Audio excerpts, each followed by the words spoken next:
शुभ सकाळ. आजची सकाळ ही तर माझी खूपच चांगली आहे, कारण दुर्गामाता दौडने त्यांची सुरुवात झालेली आहे. आणि त्याच्यानंतर मी माझ्या चौकटीचे पूजन केले. आधी हळदीचे लेपन लावून घेतले आणि त्याच्यानंतर रांगोळी काढून त्याच्यावर हळदी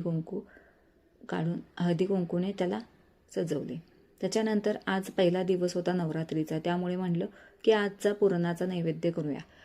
म्हणून त्याच्यानंतर मी लागले की पुरणपोळी तयार करण्याच्या निमित्ताने डाळ घातली आधी शिजायला, आणि त्याच्यानंतर डाळ धुवून घेऊन त्याच्यानंतर कुकरमध्ये डाळ घातले व त्याच्यानंतर कुकरला वर मी टोपण लावून त्याच्यानंतर एक टिश्यू पेपर लावला. टिश्यू पेपर का लावला ह्याचं कारण मी पुढे सांगेन तुम्हाला. त्याच्यानंतर एका बाजूला मग चहा करण्यासाठी ठेवला. चहामध्ये पाणी, दूध आणि चहापूड आणि साखर घालून चहा शिजायला ठेवला. त्याच्यानंतर मी देवपूजा करून घेतली आणि छान असे देवाची मांडणी करून घेऊन देवपूजा झालेली आहे. त्याच्यानंतर मी कणिक भिजवायला घेतली. कणिक भिजवत असताना इकडे कुकरच्या शिट्ट्या चालूच होत्या. मग कुकरच्या शिट्ट्या पूर्ण झाल्यानंतर मी हे कागद तुम्हाला काढून दाखवते. एकही आतील पाणी थोडंही बाहेर आलं नव्हतं आणि कुकरचं टोपण आहे तसं स्वच्छ राहिलं होतं, म्हणून मी टिश्यू पेपर लावले होते. त्याच्यानंतर मी इथं कणिक भिजवायला घेतली होती. त्याच्यामध्ये मीठ, तेल घालून, पाणी घालून कणिक भिजवायला घेतली. आणि पुरणपोळीचं कणिक हे मऊसर भिजवायची, त्याच्यामुळे पुरणपोळ्या छान होतात. जास्त कठीण भिजवायचे नाही.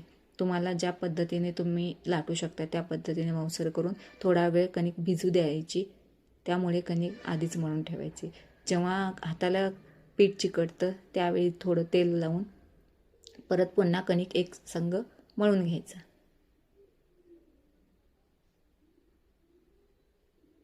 अशा पद्धतीने भरपूर वेळा कणिक एकजीव करायचा. आणि जेव्हा आपल्याला वाटेल की आता हे कणिक मळून झालेलं आहे, तेव्हा ते झाकून एका ठिकाणी थोड्या वेळासाठी भिजण्यासाठी आपण ठेवायचं. त्याच्यानंतर परत जेव्हा डाळ शिजली तेव्हा मी एका चाळणीमध्ये ते डाळ काढून घेतली, जेणेकरून त्यातलं पाणी कमी होईल, पाणी नितळेल व त्याचं कट बाजूला निघेल.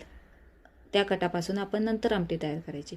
त्याच्यानंतर एका साईडला मी भातासाठी घेतलं. तोपर्यंत माझ्या राणी सरकार उठल्या आणि त्या बोलू लागल्या, म्हणून मी बाहेर गेले. मग म्हणलं चला आधी त्यांना आवरूया. मग काय केलं, आधी ते भाताचं कुकर लावला आणि त्याच्यानंतर मग मी म्हणायला लागले की एकीकडे भात होतो तोपर्यंत आमच्या लक्ष्मीचं सगळं आपण आवरून घेऊया. म्हणून मी कुकर लावला आणि त्याच्यानंतर काय केलं की त्याच्यानंतर दुर्वाच्या आवरण्यासाठी मग मी बाहेर गेले परत. मग काय दुर्वाराने सायकलानं उठून आणलं, सगळं तिचं ब्रश तेन झालं, आंघोळ घातली. आज सुट्टी असल्यामुळे केस धुतले, तिचे केस वाळवून घेतले. त्याच्यानंतर ड्रायरनं परत केस वाळवले. आणि अशा पद्धतीने कसं लहान मुले घरात असली ना, आपली कामे मध्ये मध्ये सोडून त्यांची कामेसुद्धा